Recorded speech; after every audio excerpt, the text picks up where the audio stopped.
David, évidemment, cette hausse de l'or s'est construite sur quoi? Sur la baisse du dollar. En réalité, vous avez raison d'un côté, enfin surtout ce qui est sous-jacent à comment dire, à cet effet de balance dans les comptes des banques centrales, puisque désormais elles accumulent plus d'or que de dollars. Inévitablement, bah, qu'est-ce que ça veut dire? Qu'est-ce que ça influe? Qu'est-ce que ça signifie? Bien, c'est que les cours du dollar, le cours du dollar baisse. Ceci étant, ces dernières semaines, on assiste à un phénomène un peu contracyclique, je dirais. C'est-à-dire que le dollar retrouve un peu d'allant. A priori, ce n'est que temporaire, mais bon, attardons-nous un instant sur ce mouvement pour peut-être commencer à corroborer votre discours de dire, eh bien, potentiellement, la hausse de l'or, c'est fini. Alors attention, je nuance ce qu'on vient de dire, hein. Je ne dis pas que la hausse de l'or, c'est fini. Je dis qu'on peut à présent commencer à être, plus réactif, plus attentif, à l'égard de la progression de l'or qui atteint ses principaux objectifs et qui est extrêmement hype et tout est dans les cours d'ores et déjà, y compris parmi, les moins sachants, des marchés financiers. Alors, là, j'ai un graphique que je vous ai envoyé n'est autre que l'euro-dollar.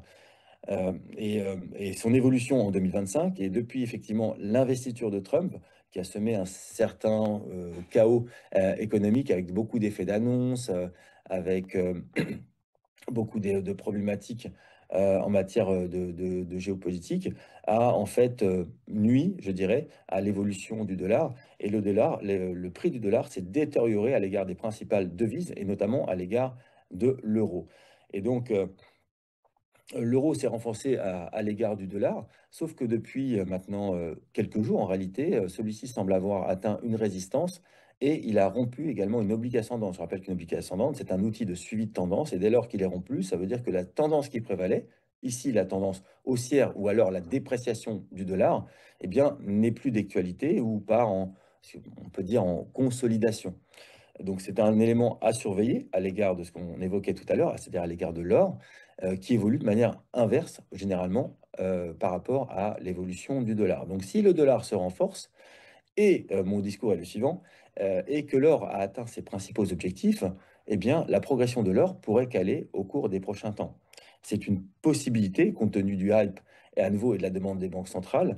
On va bien conserver, ses avoirs en or, bien évidemment, parce qu'il n'y a pas de signaux de faiblesse avérés, de la progression de l'or, mais cette progression pourrait gripper compte tenu de la progression du dollar. Voilà, c'est un petit peu ce que je dis. Donc surtout, je ne dis pas que l'or va cesser de progresser, je dis qu'il faut être un peu plus attentif à partir de maintenant, notamment si le dollar se renforce.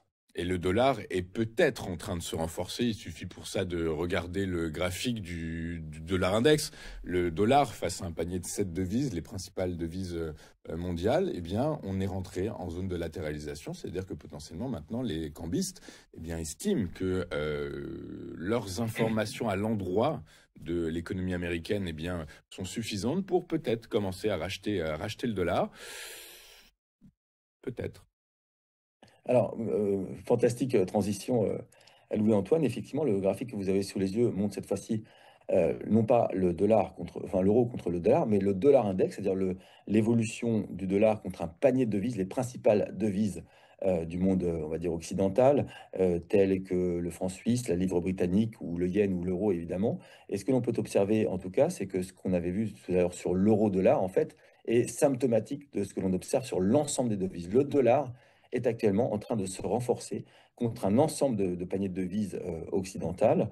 Et, et ce que l'on pouvait observer précédemment, c'est qu'effectivement, à nouveau, hein, l'investiture de Trump avait provoqué une dépréciation du dollar à l'égard des principales devises et que depuis maintenant quelques mois, notamment depuis le mois de juillet, le dollar index ne parvient pas à poursuivre cette tendance baissière et forme une sorte de double creux sur un support à 96,23 justement, et maintenant, se converge vers le précédent niveau de résistance qu'on avait vu au mois d'été et qui se situe aux environs de 100, de plus loin 100, hein. Donc pour le moment, le dollar est en train de se reprendre.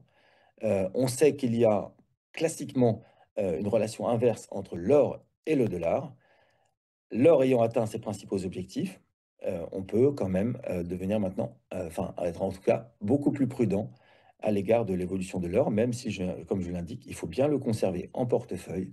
En tout cas, pas le payer sur les niveaux actuels, qui sont des niveaux historiquement élevés, alors que justement le hype, tout l'intérêt, tout l'attrait de l'or est maintenant dans les cours, y compris par monsieur et madame, donc la ménagère.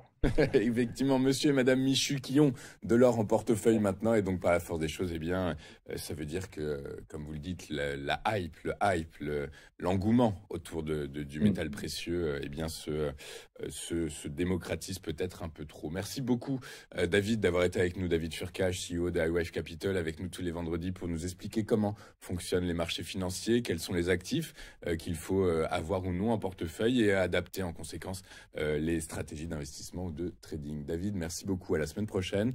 Nous, on va marquer une courte page de publicité et dans un instant, eh bien, nous retrouverons le point stratégique d'Éric Galliec qui, sous le prisme de 4 actualités majeures, nous expliquera comment ont évolué les marchés financiers au cours de la semaine passée qui, je vous le rappelle, va du jeudi au jeudi. À tout de suite sur Téléfinance.